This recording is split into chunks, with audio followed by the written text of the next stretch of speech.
அனைவருக்கும் வணக்கமா. இன்னைக்கு நம்ம ஒரு நல்ல பதிவு தான் பார்க்க போகிறோம். அதாவது என் வீட்டில் தங்கமே ஒரு பொட்டு தங்கம் கூட சேரவே மாட்டேங்குது.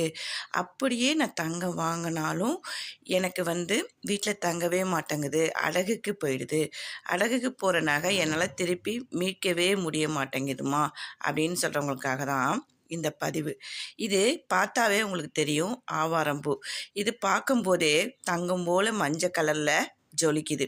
இதை முகத்தில் போட்டாலும் சரி, நம்ம முகம் நல்ல பொலிவாக இருக்கும். அதுபோல தான் நம்ம இந்த ஆவாரம்பூவை எந்த பொருளோட, அதாவது தங்கத்தோட அல்லது பணத்தோட சேர்த்து வச்சாலுமே நம்ம வீட்டில் 2 மடங்காக பெருகும் அப்படிங்கிறது ஒரு பெரிய நம்பிக்கை. எந்த ஒரு விஷயம் நம்ம பரிகாரமும் செய்ய போகிறதுனாலும் நம்பிக்கையோடு செஞ்சால் மட்டும்தான் அது நமக்கு நடக்கும். அதாவது நம்பிக்கை இல்லாமல் இது செஞ்சு பார்ப்போம், நடக்குதா நடக்கலையா அப்படின்னு செஞ்சோம்னா அது நமக்கே நடக்காமல் போயிடும். அதனால தான் இந்த பதிவு. இந்த பரிகாரம் நம்ம செய்யும் போது வெள்ளிக்கிழமையாக இருந்துச்சுன்னா ரொம்பவே விசேஷம். இதை மகாலட்சுமி தாயார் படத்துக்கு முன்னாடி தான் நம்ம செய்ய போகிறோம். உங்ககிட்ட ஆவாரம்பூ கிடைக்கிற இடமா இருந்துச்சுன்னா ஆவாரம்பூ புது பூவாக, அதை ஃப்ரெஷ்ஷாக இருக்கிற மாதிரி எடுத்துக்கங்க. இல்லைம்மா எங்களுக்கு எங்கே இருக்குதுன்னு தெரியல ஒன்றும் அப்படின்னா பிரச்சனை இல்லை. நாட்டு மருந்து கடைக்கு போனீங்கன்னா கொஞ்சம் காஞ்சி தான் இருக்கும், இருந்தாலும் பரவாயில்ல, அதை வாங்கிட்டு வந்துடுங்க. வாங்கிட்டு அன்றைய தினம், அதாவது எப்பயுமே நம்ம வெள்ளிக்கிழமை அப்படின்னு சொன்னாமல் நம்ம வீடை எல்லாமே சுத்தம் பண்ணி வச்சுருப்போம். நாளே வாசலில் கோலம் இட்டுட்டு அருகால் மஞ்சளுக்கு எல்லாமே மஞ்சள் வச்சுட்டு, அருகாலுக்கு மஞ்சள் குங்குமம் எல்லாமே வச்சுட்டு மகாலட்சுமி தாயார் படத்துக்கு முன்னாடி என்ன பண்ணுறோம் அப்படின்னா ஒரு கண்ணாடி பவுல் எடுத்துக்கங்க. அந்த கண்ணாடி பவுலில் இந்த ஆவாரம் பூவை வச்சுருங்க. வச்சுட்டு நீங்கள் உங்களுக்கு தங்க நகை பிரச்சனையாக இருந்தாலும் சரி, இல்லை அடகு வச்ச நகை மீட்க முடியலனாலும் சரி, பணப்பிரச்சனையாக இருந்தாலும் சரி.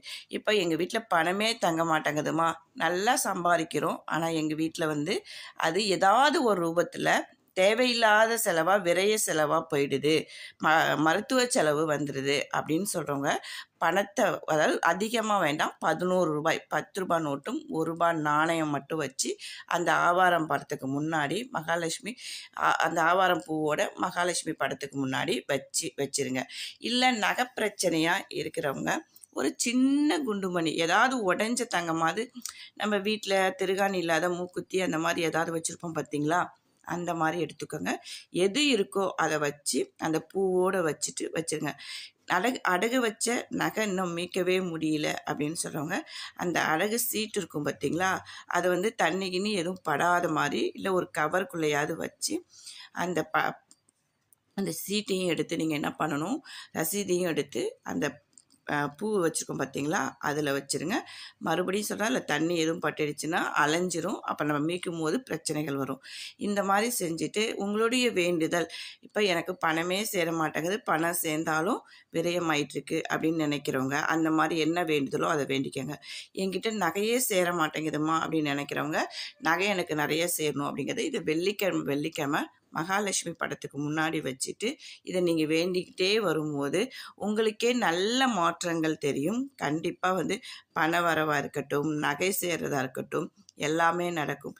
ஏன்னா ஆவாரம் பூ அப்படின்னு சொல்லும்போது ரொம்ப ஒரு மகிமை வாய்ந்தது, உடலுக்கும் நல்லது. நம்ம அதை மேலே பூசும்போதும் நல்ல நம்ம அழகு பெறுவோம். அதுபோல தான் இது எந்த பொருளோடு சேர்ந்தாலும் ஒரு நல்லது நடக்கும் அப்படிங்கிறதுக்காக தான் இந்த ஆவாரம் பூவோடு சேர்த்து நம்ம வைக்கிறோம். இதுபோல் நல்ல பதிவுகளை என்னுடைய சேனலை பிடிச்சிருந்தா நீங்கள் பார்த்து சப்ஸ்கிரைப் பண்ணிக்கங்க, ஷேர் பண்ணிக்கங்க. இது மாதிரி என்ன உங்களுக்கு வேணும்னோ பதிவுகள் வேணும், உங்கள் பிரச்சனைகளுக்கான பதிவுகள் வேணும் அப்படின்னாலும் என்கிட்ட கமெண்டில் கேளுங்க, நான் உங்களுக்கு பதிவு பண்ணுறேன். வாழ்க வளமுடன்.